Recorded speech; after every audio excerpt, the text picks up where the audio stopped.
Hello, everybody, and welcome back to Lopes on Movies. My name is Joey Lopes, and today I am joined by Connor. Hello, Joey. And back from a many week hiatus, possibly months at this point, the glorious return of Mark. Hello, live from my basement here. I'm hunkered down in Delaware. Yeah, we're all in Delaware now, you know. This is, I think, the third episode we've done in the midst of the coronavirus lockdown. So, you know, at this point, it's starting to feel like the new normal, and that's a little bit weird. Certainly I don't is. mind it. You don't mind I it? like- Yeah, you're good with it. Well, I mean, I like being able to go outside, but I can deal with not having to go outside as well. Mark, where have you been? We haven't seen you or heard from you in like months. I was way lacking before this whole a virus thing microphone. happened. Oh, you just I did- forget if it was just not wanting to watch some of the movies or just not having time. Or not but invited. various things. I don't think I wasn't invited. I remember being invited a couple of times and just turning you guys down. But I'm back for this one. Well, yeah, I was gonna say, you know, so you're saying you don't mind being inside, and, you know, I gotta say I kind of feel the same way in some respects, because I get to just sit and watch some of my favorite movies, you know? Nice. It's a lovely time to go back and watch some of the greats, which is why last week we did an episode about the Sergio Leone film Once Upon a Time in America, which of course is a incredible movie. You should definitely listen to our review of that on our YouTube channel. Just search Lopes on Movies. But this week we wanted to go back even further into the backlog of our favorite things, and take ourselves not only to another era, but to another country. We are going to be talking about a movie that we actually mentioned in the Sergio Leone episode, which is The Hidden Fortress by the great Japanese filmmaker Akira Kurosawa. So, Mark, can you just give us a little synopsis of this one? Yep. Two greedy peasants in feudal Japan escort a man and woman across enemy lines, unaware that their companions are a princess and her general that are trying to escape from their occupied homeland into safe territory. It was directed by Akira Kurosawa in 1958 and stars Kurosawa regulars Toshiro Mifune, Minoru Chiaki, Kamatari Fujiwara, and Takashi Shimura, as well as Misa Uehara as the princess. Joey, what do you think of this movie? Well, I think it wasn't me that decided to watch this. If I remember correctly, I think because we mentioned it in the previous episode. I actually, I was the one who said that we had to interested, watch it. and Connor was also kind of interested in seeing some of the comparisons. So obviously, I was completely down, though. I can say, at least for myself, Kurosawa is one of my favorite filmmakers. I've seen most of his movies at this point. I have many of them on Blu-ray, because pretty much most of his classics are in the Criterion collection, and there's just incredible releases of those movies on Blu-ray with incredible special features and everything. So, and The Hidden Fortress is one of the ones that I happen to own. So I was totally down to watch this. So like I said, you know, Kurosawa is one of my favorite filmmakers. I think there's a lot of people that have encountered Kurosawa maybe like once in their lives in like a film class. I think he's kind of one of those like go-to filmmakers to teach. So you might have seen like a movie like Rashomon or Yojimbo, or The Hidden Fortress, which is also a pretty well-known one. But the key here is that Kurosawa is widely regarded as one of the greatest and most influential filmmakers of all time. He's pretty much influenced every major filmmaker ever that came after him. So we're talking people from George Lucas to Steven Spielberg to Sidney Lumet, Robert Altman, like just pretty much everybody you can think of has For good reason. been influenced by For very Kurosawa. good reason. Yeah, and I guess it's worth also that every single one of these people who are influenced by Kurosawa has like gone to bat for him. Like Yeah. I was just reading about how like Sidney Lumet, who like was made sure he got like nominated for Best Director for one of his later '80s movies, I think. Yeah. Because I think it was Ran or Kagemusha. Yeah, was I think it was Ran. That's Yeah, awesome. yeah, because these guys just all had such like just held him in such high regard. It's unbelievable. Yeah. It's awesome. I mean, beyond that too, like one of my favorite stories for all of like Kurosawa in history. Is like, so Kurosawa is like, he's well known by people because of like his samurai movies, and like he's kind of like, at least in the public eye, it's movies like Yojimbo and Seven Samurai and Throne of Blood, like the movies he did with the actor Toshiro Mifune, that are like the kind of ones that like penetrated the culture a little bit. And those are like obviously great movies, but I think it's more so than the kinds of movies he made, it's his filmmaking style and his just mastery of the craft that has resonated with filmmakers the most. So filmmakers look at Kurosawa as like the absolute best of the best, highest of filmmakers. He's like the Shakespeare of movies. You know, he's like the guy that you go to learn everything about film. Kind of like how you go to Shakespeare to learn everything about like storytelling with the English language. You know, like Kurosawa did. Exactly, because Kurosawa was very heavily influenced by Shakespeare, not coincidentally. So every filmmaker you can think of not only like revered Kurosawa, but you know, just learned so much from him, and we'll tout that forever. So one of my favorite stories, as I was mentioning, is so we talked about last week how George Lucas was heavily influenced by Kurosawa, and the movie we saw this week, The Hidden Fortress. Sometime in like the mid 70s, Kurosawa was like, he'd gone through a bit of a rough patch, and he wasn't really able to get funding for any like movie ideas that he wanted to make. And somehow George Lucas got wind of this, and this was like right after Star Wars had become like a major hit, and George was like, you know, on top of the world. He could do anything at that point. So George, like, he hears this and he's like, oh my God, what's going on here? How can Akira Kurosawa not be making movies? So he met with him and basically said, look, I will do anything I can to get one of your ideas off the ground and let you make a movie. So the entire like second period of Kurosawa's career, because it's kind of like two periods. He did his movies in the 40s, 50s, and 60s, took a break, and then kind of came back in the 80s. That 80s period basically happened because George Lucas saw that Kurosawa wasn't allowed to make movies anymore for some reason. He couldn't get the funding, and he went to 20th Century Fox and said, look, we have to get this guy back onto making movies. So he made the film Kagemusha after that, as well as Ran, which many people think is one of his greatest movies. So it's, you love to see the filmmakers that inspired him, like kind of giving back and you know, kind of giving him a second shot at a career well into his like 60s, 70s, and 80s. Like, I just think that's like the coolest story, because like, George Lucas gets a lot of flack, and there's obviously so much that you can say about George Lucas from you know, Star Wars to what became of Star Wars to the Disney takeover to everything. Just, but this is like the coolest George Lucas story, I think, that second coolest that exists. But second, all right, fine.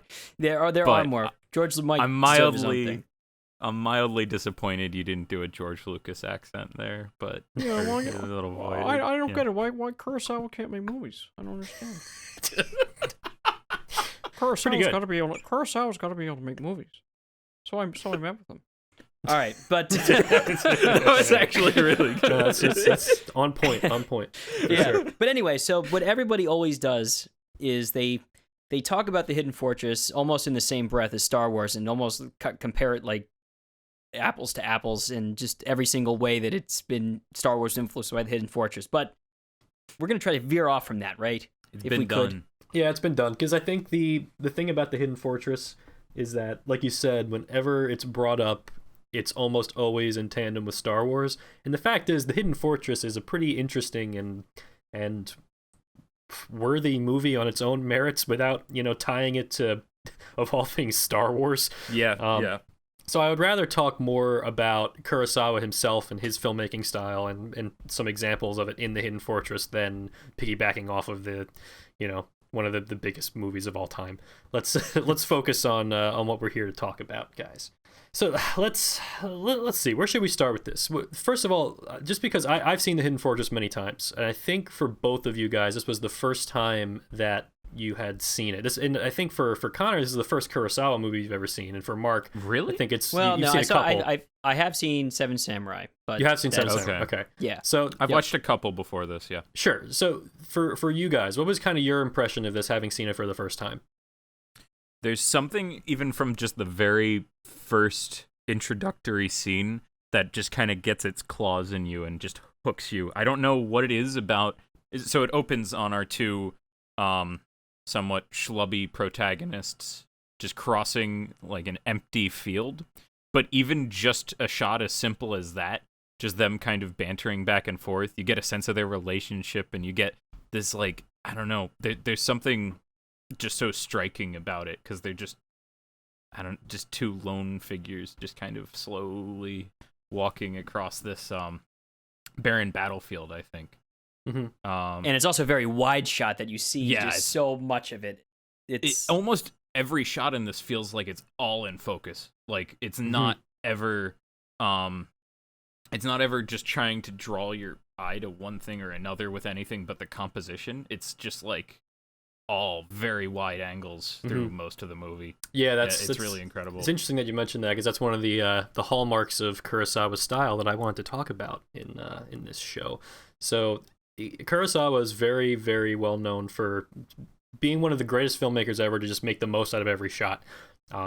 And he'll often do that by having really long takes where, like you said, Mark, a lot of elements are in focus, and it's really up to the viewer's eye to decide what they want to look at. And it's kind of just the masterful way that Kurosawa will place his figures in the frame that really informs a lot of your decisions. Not so much cutting to a specific thing, but just the hierarchy of placement is kind of how your eyes end up viewing the frame. And so just to give some background on that, like we said last week in the Leone episodes, like, films used to be designed with the expectation that they would only ever be shown on large screens in theaters. There was no other way to watch a movie back in the day. So filmmakers used to be able to take advantage of that knowledge and use the entire frame and place things in different, like, parts of the frame, knowing that the screen would be gigantic enough for every element to be visible. And there's really nobody that ever did that better than Kurosawa. So yeah, you can feel that in this. So the Hidden Fortress, like, just a couple of examples that I can think of. There's the scene where Toshiro Mifune's character, General Rokuruda, is introduced is just so awesome. Oh, that's great. So the two peasants that are, like, our protagonists, you could say, are, like, fighting with each other. They're bickering over gold in, like, the foreground of the picture, and then in the background you can see Rokuruda standing there in, like, a valley looking at them, but they don't notice him right away. You'll notice him almost right away, but they won't. So there's kind of, like, towers over them. Yeah, there's, like, this tension and comedy in that, because you can see what's happening before they see it, but it's also, like, everything is happening at once. It's just this, like, unbelievably, like visually interesting way to introduce this, like, major character. Yeah, and those two are just, like, such worms too. The way they just kind of, like, as soon as they see him, they're like, all right, well, it's time to, like, just get going. They just, like, see him just turn around slowly. They're like, maybe he'll go away and we can go back to everything. That's one thing I really love about these two lead characters. Also, these two, like, peasants that we're following. We follow all the action through them, really, and then we're introduced to the story through them, which is a really cool way to do it. They're almost the framing device for the movie, because they're entirely completely inconsequential to the real story of the movie, which is you get a little window into this, the consequences of a conquest that just happened, and the subsequent escape of the leader, the princess, and her general. But you're really not, like, aware of all. You could almost call them the main characters, but they're not. They're like what the story is about, but the real main characters are these two schlubs that just are, like, greedy jerks that go around just trying to, like, get one over. They're, like, constantly trying to betray these people. Right, that's my favorite part too, is that there's, like, no redemption for them, really. They're just the same the whole time. Like, something that's more, like, you'd almost but there's be like, a hint of it at the There is, but it's almost like, but it's not them that does it, you know? It's kind of like, you know what I mean? Like, they didn't have a redemptive arc at all or anything like that. It's more like, all right, here you go at the end. Yeah, it's interesting. It almost reminds me a little bit of The Good, the Bad, and the Ugly, in a way, where it's like you have these, like, in The Good, the Bad, and the Ugly, you have these three characters that are just, like, trying to find money. It's like they're only, like, those are the main characters of the movie, but in the background is, like, this incredible Civil War drama that isn't the main focus, but is, like, technically the more, like, dramatic, interesting thing going on. And it's just an interesting way to frame a story by telling it from the perspective of the characters that are kind of on the outside of the major drama. Yeah. And they're also never aware of what's actually going on. Yeah. Yeah. Which is like great also. There are times where they think they know what's going on, and they get close, but they never quite put everything together, and it's just wonderful. Well, they're even told at the there's such great dialogue in this movie. The story writing is really incredible. One of my favorite moments in it is they set up and pay off for a plan of smuggling all of the gold straight through the enemy gates. Mm-hmm. They don't spend a bunch of time describing what their plan is going to be. They just do it, and it's actually really clever. It's like it feels like, honestly, it's one of the most clever plans I've seen in anything in quite a while. And you just kind of, it clicks. I don't want to spoil it because this is actually well worth watching the movie for, but it kind of slowly dawns on you that, like, it makes sense that this would work in real life. And I don't know, I just kind of felt like almost proud of the characters, or like very like it was like a light bulb went off, like, wow, that's really interesting. Gosh, I don't want to say too much more about that, though. Yeah, I know. Like, it's obviously this came out in 1958, so we're talking about something that's incredibly old. But I really feel like everybody owes it to themselves to check out Kurosawa in general, because there's this whole entire world unto itself of Kurosawa films that are just like this treasure trove of beautiful masterpieces, and I feel like everybody like owes it to themselves to experience them for okay, the first so time. let me like step in real quick. Sure. So this is something that always happens when I'm saying, I tell people, I watched this movie called The Hidden Fortress. Immediately people don't know what that is. And I say then I go, it was made in 1958. They immediately, like, a switch goes off in people's brains that the old movie, black and white, instantly means boring, and then, like, splash on that you have to read subtitles. No. And people are immediately checked out. Nail in the coffin, right? There's so much, like, we explained this good character stuff that happens in this. The sheer spectacle that happens in this also. Things that could never, ever happen, even in films that are made today. It goes beyond feeling fresh. It's just like, it's the golden era in a lot of ways. There's entire scenes of, I don't know how many extras, hundreds of extras, incredible, running down these like giant staircases, like in full sprints, like that. You just marvel at how the heck could they possibly do this? It just in ridiculously amazing scenes that you just couldn't. There's a horseback fight sequence in this. Oh, it's incredible. One that you will like almost never see anything like it without obviously like clear CGI and animation, like even now. Like there's just the way to do something like that. There's also like an incredible duel that's long and also great and extremely satisfying too. And where you see all of it in a very long shot. Like the only thing I can think to compare it to is like that's around now is like the action choreography in like a John Wick thing where you see all of it in front of you. Like you see the entire battle. There's no like hidden cuts to like they don't hide any of it. It's all there. That it's totally worth it to it'll capture the attention of anyone from nowadays too. I totally believe that. I want to make sure people don't think old black and white subtitles, not going to watch it boring. There's nothing boring about this. It's a really unfortunate thing that it's just a stigma that's really hard to prevent, and I think part of the reason is that the access to a lot of these films, it's not that they're not available, but they're not available on the platforms that people would most readily watch them. So you'll see like on Netflix they barely have anything before like 1980. So of course, like even if somebody kind of had the faintest idea of wanting to watch a Kurosawa movie, they're not going to find it on the platforms that they pay for, So you kind of have to dig a little bit deeper, which is unfortunate. But I mean, I completely agree with you. I think it's the kind of thing that you realize that this entire other world exists where the filmmaking style is so unique and so captivating and so unlike anything you're going to see today. And I think a lot of people have it in their heads that like, oh, film has just always been advancing. Technology has gotten better, and therefore, the movies of today are better. Yeah. But the fact is, like, not only is that kind of just a bad way to look at art, because the fact, like, artistry doesn't get better with time. Artistry is the great artists have existed for generations. It just changes. Exactly. Yeah. So even though technology like improves and processes get easier for certain things, that doesn't change the artistry of people making things from the previous era. Nobody says that the Beatles are a better musical act than Mozart. Like, nobody goes to the Met and says all this stuff is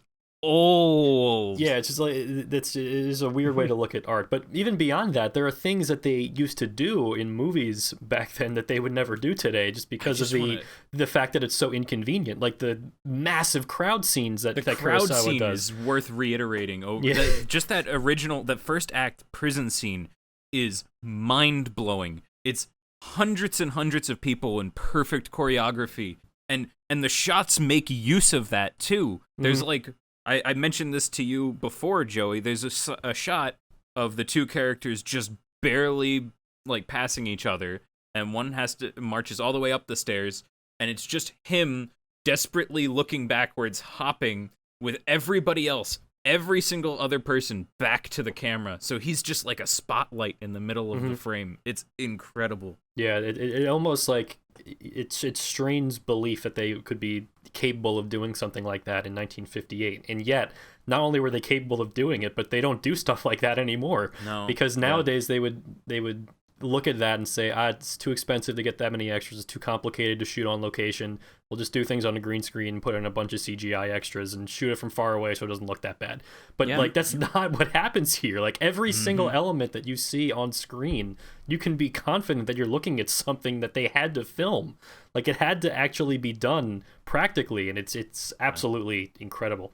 And you live in those locations too. Like, I'm pretty sure that if I needed to draw a map of the hidden fortress itself, you get a full idea. You spend so much time in that area, just like going through it with the characters. It feels like a living, breathing place. It's really cool. For sure. One thing that I always like to talk about, just as, for my own interests, is music. So one thing I always find interesting about Kurosawa movies, and a story that I think is really interesting. So Kurosawa will often use diegetic music in scenes that communicates the opposite emotion of the drama of the story. So like, diegetic basically means like it's happening in the world of the movie. So like the characters can hear the music. It's not like score music. So the basic idea being that the characters can hear music that communicates the opposite feeling from what they're feeling, and like the opposite feeling that the movie is kind of going through, which kind of ironically amplifies the drama and makes it more potent. So like, the story goes that Kurosawa was wandering around Tokyo one day after hearing the news that his father had passed away, and this is what he had to say about that. So, I went out to Shinjuku alone. I tried drinking, but it only made me feel more depressed. Frustrated, I wandered out into crowds of people. I had no objective in mind. As I walked, I suddenly heard the strains of the Cuckoo Waltz blaring over a loudspeaker somewhere. The cheerful brightness of the song threw my black mood into high relief, intensifying my sorrow to an intolerable degree. Yeah. So this is like a technique that's like really effective in a lot of Kurosawa's contemporary movies. He didn't just make samurai movies. He made a lot of movies set in like present day Japan of the time, which are also incredible, by the way. But in The Hidden Fortress, there's at least one example I can think of, which is the Fire Festival, where this joyful fire festival taking place, where but the characters in the movie end up having to lose something very valuable over the course of it. So it's kind of like this interesting like storytelling device that basically helps communicate that like the drama of the story is like small compared to the wider world around it, and the wider world doesn't care about the characters or anything in almost like a cold way, which definitely can make the drama a lot more interesting. So it's the kind of thing that you wouldn't. I feel like you don't hear that talked about that much, and typically music tends to be music that comments directly on the action as opposed to counter to the action. So it's just something that I always find really interesting in Kurosawa's movies. It's something that he thought very consciously about.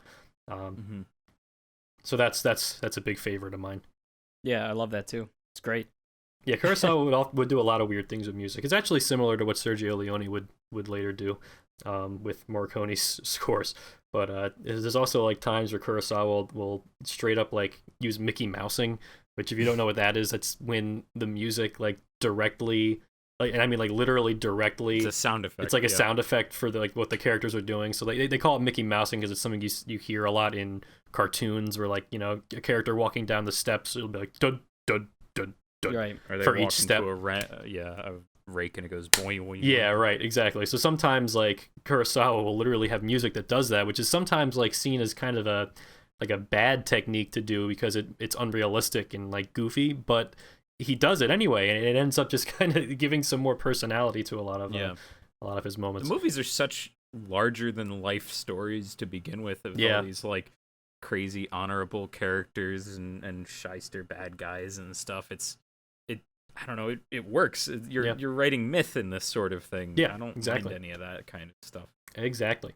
And meanwhile, our two leads don't even know anything that's going on that whole time. Exactly. In this giant world, and this whole thing is happening, our two people are just, you know, looking how they can fill their pockets with gold. All right, so we're coming up on the end of our time here, gentlemen. So, is there any like last words you want to say about the Hidden Fortress before I wrap this up? No, it's excellent, and everyone should watch it. I think it gives a good context to the way films are. Like it influenced a lot of the big directors of the time, also. Yeah. Yep. For sure. So for me, I think The Hidden Fortress is like definitely a movie that people will watch first, like the first Kurosawa movie they see, usually because of the Star Wars connection. They kind of like, you know, connect the dots that way. And it's a fun and accessible movie and is obviously really great. I don't personally think it's like one of my absolute favorites of Kurosawa. Obviously it's great, but like all of his movies are great. I think like if it were me, I'd personally recommend you check out like Yojimbo or Seven Samurai, and then maybe check out Ikiru for his like contemporary set films. And like if you like those, odds are you're gonna like pretty much everything that he made. It's worth going through the rest of his catalog. It absolutely is. Like there was one like I don't know if it was summer where I just pretty much, you know, rented out every Kurosawa movie I could at the school library, and man, that was a wonderful time. And I was so upset when I was coming towards the end of them, because it really did feel like I was just like entering into this complete like unique world of just perfect, incredible movies that you really don't see anything like Kurosawa today, man. Like I think a lot of the techniques that he would use are still pretty much unique to him. And you'll never see like we were talking about like crowd shots and just like incredible like mass audience choreography in anything today. Like it's really a sight to behold. And I think just beyond that, every single one of Kurosawa's stories is just really accessible and human, and the storytelling is unbelievably strong. And there's only so much I can't talk enough about how much I love Kurosawa, and I hope that, you know, this will inspire you to maybe check out some of his works yourselves. But I think that'll do it for us, everybody. So thank you so much for listening to this episode of Lopes on Movies. We will be back next week, where I think we're gonna talk about something that, you know, I thought that I had made forbidden at one point. Yeah, but you know what, Joey? I think it's gonna fit. I think it fits the theme we're going on here. You know, begrudgingly, I have to admit it does fit the theme. So next week, tune in to hear our thoughts on Star Wars.